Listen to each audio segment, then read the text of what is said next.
प्रिय सज्जनों नमस्कार। बच्चा विमल यूट्यूब चैनल पर आपका स्वागत है, हार्दिक अभिनंदन है। प्रत्येक दिन की तरह आप लोगों की सेवा में स्वर वेद के कुछ दोहे लेकर बच्चा विमल उपस्थित है।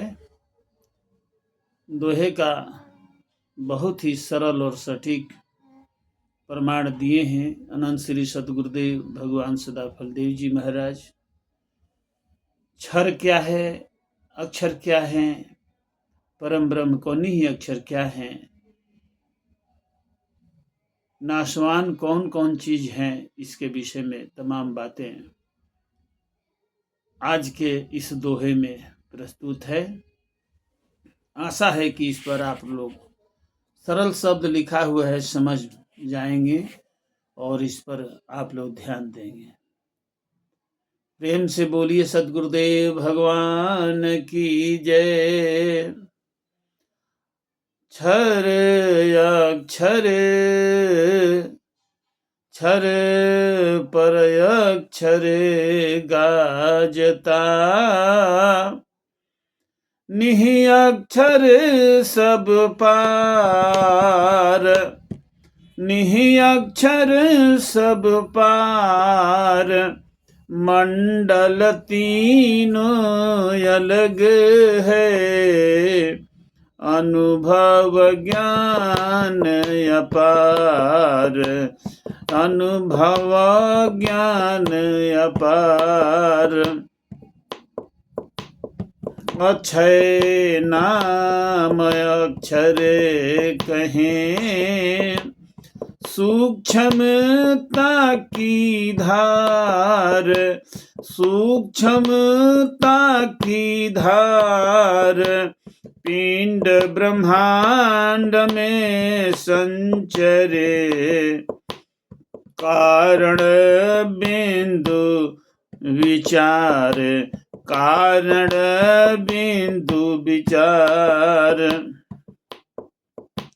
कारण बिंदु विकार है, शब्द सभी है नाद, शब्द सभी है नाद। वर्ण उच्चारण होत हैं, बोल इसी को वाद, बोल इसी को वाद।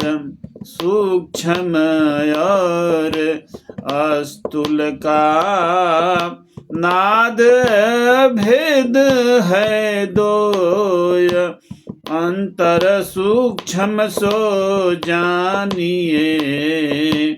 अस्तुल है बाहर सोय, अस्तुल है बाहर सोय। महमंडल आकाश है, अक्षर से उत्पान। महाशून्य से प्राण है, कारण मही समान, कारण मही समान। अक्षर से गति प्राण में, प्राण से तन व्यवहार, प्राण से तन व्यापार। चक्र नाल इंद्रियन चले, धर्म है विविध प्रकार, धर्म है विविध प्रकार। कारण मंडल प्राण जो पहुँचे योग विधान, मन पंगु तब होत है।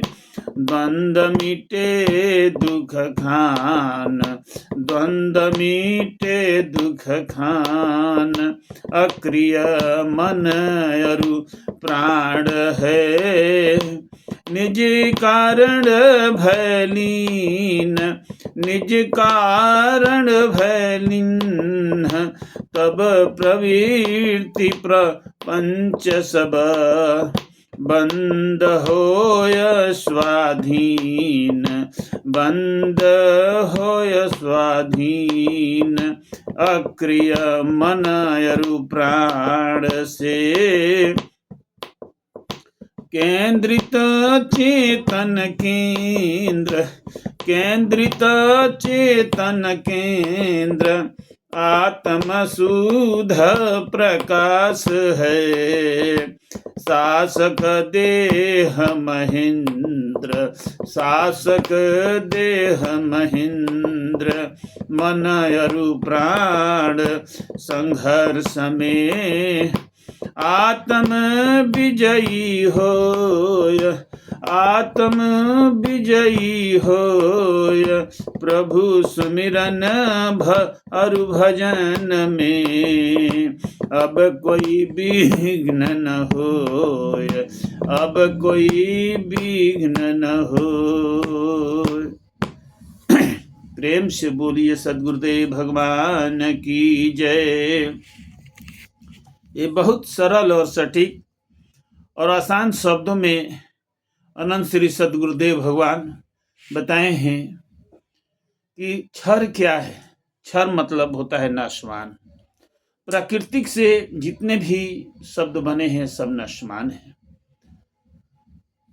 पंच तत्व जो है अग्नि जल वायु आकाश पृथ्वी, ये सब नाशवान है, अनित्य हैं। ये क्षर शब्द पंच ब्रह्मांडी शब्द है, ये भी नाशवान है। ये जितने भी इंद्रियों के द्वारा कार्य हुआ है सब नाशवान है, इसको क्षर कहते हैं। अनित्य ब्रह्मांडी जड़ शब्द और समस्त प्रकृति के द्वारा चार वाणियां भी जो है, चार वाणी जो है ये भी क्षर है, ये नाशवान है। ररमकार ओमकार शुभं शक्ति और निरंजन, ये पंच शब्द हैं, ब्रह्मांडी शब्द हैं पंच, ये भी नाशवान है। अनहद बाज, ये अनहद बाज 10 प्रकार का ताल डंफ मुरली बेना झांझ मृदंग स्वाय किणकिन स्वर सहनाइया सिंह गर्जन गा। सज्जनों, ये 10 प्रकार का अनहद बाज जब ब्रह्म विद्या विहंगम योग के साधक साधना में बैठते हैं तो ये अनहद बाज उनको ध्वनि सुनाई देती है।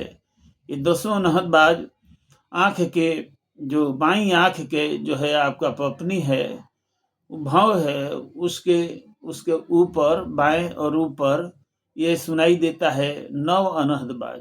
10वां जो सिंह बाज है, सिंह गर्जन है, वो दाहिने तरफ आँख के ऊपर बजता है। साथियों, ये भी नाशवान है। और जितने इस मुंह से शब्द निकलता है सब नाशवान है। राज जोग, मंत्र जोग, लय जोग, हठ जोग, ये भी सब नाशवान है। यानी नाशवान का मतलब आप समझते हैं ये अनित्य हैं, ये रहने वाले नहीं है। और प्राकृतिक में जितने भी जो है आप देख रहे हैं जड़ स्थावर, ये सब जितने ये बना हुआ है, ये प्राकृतिक जितने बनी हुए है सब नाशवान है। साथियों, ये क्षर इनको बोलते हैं। क्षर का मतलब होता है अनित्य ब्रह्मांडी जड़ शब्द और समस्त प्राकृतिक जड़ दृश्य, ये सब नाशवान है। साथियों ने अब है अक्षर ब्रह्म। प्रभु परमपिता परमेश्वर के द्वारा, परम ब्रह्म के द्वारा इनकी उत्पत्ति होती है और इन्हीं के द्वारा ये इस जड़ ये जगत का ये रचना करते हैं। आधिपत्य कितना होता है परम प्रभु की कृपा से, और जो है इस जगत की रचना करते हैं। इस एक पाद में इनका शासन चलता है, जिनको हम अक्षर ब्रह्म कहते हैं, अक्षर ब्रह्म करते हैं, जिनके द्वारा इस जगत की रचना होती है। और जो है परम ब्रह्म को निह अक्षर कौन है, इन दोनों से परे हैं निह अक्षर, जो प्राकृतिक पार है प्रभु और सब जगह हैं। अब ये पहले भी एपिसोड में हम बता दिए कि निह अक्षर परम प्रभु परम परमात्मा कौन है। सर्वतः पाणिपादम तत्सर्वतो अक्षर शिरो मुखम सर्वतः श्रुतिम लोके सर्वम आवृत तिष्ठति। सब जगह है प्रभु। मानस में इसकी जो इनकी चर्चा आई है, प्रकृतिक पार सब उर्वासी ब्रह्म निरीह ब्रिज अविनाशी।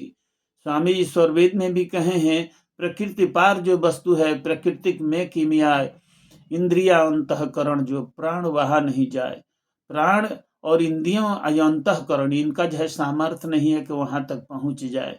इसीलिए साथियों, ये 3 अक्षर जो है, क्षर क्या है, अक्षर क्या है, परम अक्षर क्या है, ये स्वामी जी ये जो आप तक पहुंचाने का जो है ये ज्ञान जो है स्वरवेद के अंदर में अंकित है। अक्षय नाम जिसका नाश नहीं होता, अक्षय नाम जो है अक्षर ब्रह्म को कहते हैं।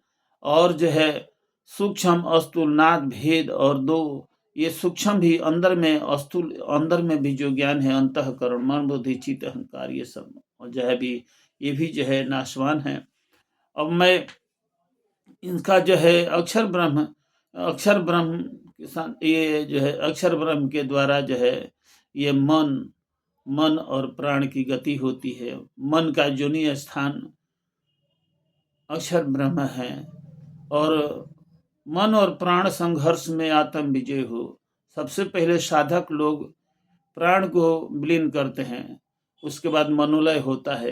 जब दोनों आपस में संघर्ष करते हैं तो आत्मा जब प्रभु का भजन उपासना करती है तो उसमें कोई विघ्न नहीं होता है। साथियों, ये तमाम दोहों का यही मतलब है कि आप भगवान को समझिए, अक्षर ब्रह्म को समझ लीजिए और क्षर क्या है, अक्षर ब्रह्म क्या है और जय परमात्मा क्या है, नी अक्षर क्या है। ज्योतिषाम अपि तज्ज्योतिस्तमसः परमुच्यते ज्ञानम ज्ञेयं ज्ञानगम्यं हृदि सर्वस्य विशिष्टम अभिभक्तम च भूतेषु विभक्तमिव च स्थितम भूतभृतज्ञेयं कृष्णो प्रविष्णु च। ये भगवान का जो है परिभाषा श्रीमद् भागवत गीता में का भी भगवान का उल्लेख आया है कि परम ब्रह्म कौन है। इसीलिए साथियों, अब मैं यहीं पर स्वरवेद के जो दोहे हैं आप तक पहुंचाने का प्रयास किया हूं। यहीं पर मैं अपने वाणी को विराम देता हूं। आशा है कि आप इस पर ध्यान देंगे। जब तक है आपको ये तीन तत्व तो मालूम नहीं होगा तो किसका आप भजन करेंगे। भजन करने के लिए अनंत श्री सदगुरुदेव भगवान चौथा मंडल के चौथा अध्याय के प्रथम दोहे में भी कहे हैं, ज्ञेयं ज्ञानम ज्ञानगम्यम। जानने योग्य कौन है, किसके द्वारा जाना जाएगा। ज्ञानम, ज्ञान के द्वारा, ज्ञेयम और किसको हम जाने, और ज्ञाता इत्यंत तत्व को जानना चाहिए। और ब्रह्म परमपिता परमेश्वर को जो लिए हैं तो लक्षण प्रदर्शित हो रहा है कि नहीं। इस ज्ञान जो है ये ज्ञान परम ब्रह्म परमेश्वर का ज्ञान है, परमात्मा का ज्ञान है। ये ज्ञान लेने के बाद लक्षण प्रदर्शित आपके अंदर में होता है कि नहीं। आप ब्रह्म ज्ञान तो ले लिए, विहंगम योग ले लिए, आपके अंदर में ज्ञान उतरता है कि नहीं उतरता है। स्वामी जी कहें कि लक्षण प्रदर्शित होता है। जब भी लक्षण लक्ष्य सलक्षित लिंग जाति तत्व जान, लक्षण होता है। आप साधन करेंगे तो लक्षण हो रहा है कि नहीं, शुभ कर्म उसमें हो रहा है कि नहीं, आपके अंदर में ऊर्ध्व होने की जो है प्रक्रिया शुरू हुई कि नहीं, आपके अंदर में शरीर के अंदर में वाइब्रेशन हुआ कि नहीं, ये सब शुभ लक्षण है साथियों। तो आपके अंदर में जब आप इस ज्ञान को ले लिए हैं तो हो रहा है कि नहीं, इसको भी जानना जरूरी। लक्षण क्या है, लक्षित जो हो जाता है, जो लक्षण को जो आप अंदर में उतरते उसको लक्षित बोलते हैं। लक्षण लक्ष्य सलक्षित, और किस प्रकार का लक्षण है, लिंग जाति तत्व जान, कौन प्रकार का किस प्रकार का लक्षण हो रहा है ये साधक को मालूम हो जाता है। जब सदगुरु के शरण में आप रहिएगा, ब्रह्म विद्या विहंगम योग के सत्संग में रहिएगा और वहां पर जाने के बाद बाह्य तत्वों का ज्ञान प्राप्त कीजिएगा और उसको जो है साधन की अवस्था में आप उसको अपने अंदर में जब ये प्रमाण जो है सत्य जो आप बात सुने हैं वो सत्यापित होते जाएगा, तब आप तो समझिए कि ब्रह्म विद्या विहंगम जो कि हम साधना में जो साधन किए हैं उसका फल अब मिलना शुरू हो जाएगा। जाने बिन हो ही न प्रतीति, बिन प्रतीति हो ही नहीं प्रीति। जब ये रामचरितमानस के जो गोस्वामी जी की लेखनी है, कहते हैं कि जिस वस्तु के बारे में हम जान गए, जानने के बाद ही आप उनसे प्रेम हो जाएगा। नहीं जानते हैं तब तक प्रेम नहीं होगा। तो इसीलिए इस दोहे में बताया गया है कि क्षर को जानिए, अक्षर को जानिए, परम अक्षर को जानिए। तीन चीज को जानना आपको बहुत जरूरी है साथियों। अब विहंगम योग इसलिए जरूरी है स्वर वेद का पाठ से तो हमने जो पता किया कि क्षर अक्षर और नी अक्षर ये हमको मालूम हो गया, लेकिन ये क्षर क्या है, नी अक्षर क्या है, परम अक्षर क्या है, सदगुरु के शरण में रह करके ये तीनों का मंडल अलग अलग है, भेद अलग अलग है, इसको समझना पड़ेगा। जब आपके अंदर में एक प्रयोगशाला है जिसको हृदय के अंदर में, जब ये साधन में आप पहुंच जाएंगे तो आपको धीरे धीरे, यही सत्य है साथियों। इसके पहले जो आप क्या थे ये तो आप बता सकते हैं। और ब्रह्म विद्या विहंगम योग लेने के बाद, सदगुरु के शरण में आने के बाद, साधन करने के बाद जो आपको प्राप्त किया है, कर रहे हैं और करेंगे, ये अनुभव का विषय है साथियों। आप मूल्यांकन करते हैं, जो साधक मूल्यांकन करता है कि पहले तो इस प्रकार से नहीं हो रहा था लेकिन अब क्यों हो रहा है, ये इस दास के साथ में भी होता है और प्रत्येक साधक के साथ में होता है, जो सवेरे शाम को स्वामी जी का वंदना करते हैं, स्वरवेद की पाठ करते हैं और साधन करते हैं। ये तमाम क्रिया बहुत दिन नहीं लगता है, बहुत थोड़े समय में ये ज्ञान प्राप्त हो जाता है साथियों। एक बार जब इस ज्ञान को आप लीजिएगा तो जब इससे आपको अमृत पान शुरू हो जाएगा, जो आत्मा का भोजन है अमृत पान, इस शरीर का भोजन है अन्न जलवायु, इस देह का भोजन है अन्न जलवायु, और जो हम आत्मा है, देह में रहने वाले देही हैं, जब इसका भोजन मिलेगा तभी तो ये प्रबल होगा। आत्मज्ञान से आत्मा प्रबल हो जाती है और आत्मा का भोजन जो है भजन है, अमृत है, और उस अमृत को देने वाला कौन है? सदगुरु है।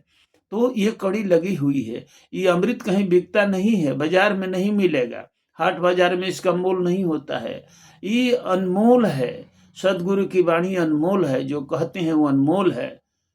इसीलिए साथियों मैं यहीं पर अपने वाणी को विराम देता हूँ और मुझे आशा है कि इस शब्द पर आप जानने की कोशिश करेंगे। और जो भी श्रोतागण है, आप कहाँ पर हैं, ये बगैर इसमें जाति पाति कोई पंथ का जो ये नहीं है, गुरुमुखी विद्या है, ये जो है आप कोई भी इसको ले सकता है ज्ञान को। आप सदगुरु के शरण में जाइए, अनंत विहंगम योग के जो सदगुरु हैं उनके शरण में जाइए और इस ज्ञान का उपदेश लीजिए और फिर अपने को देखिए कि क्या मुझसे छूट गया था और क्या मिल गया।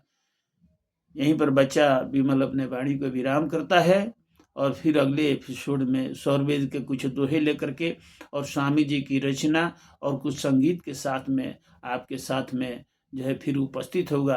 प्रेम से बोलिए सद्गुरुदेव भगवान की जय।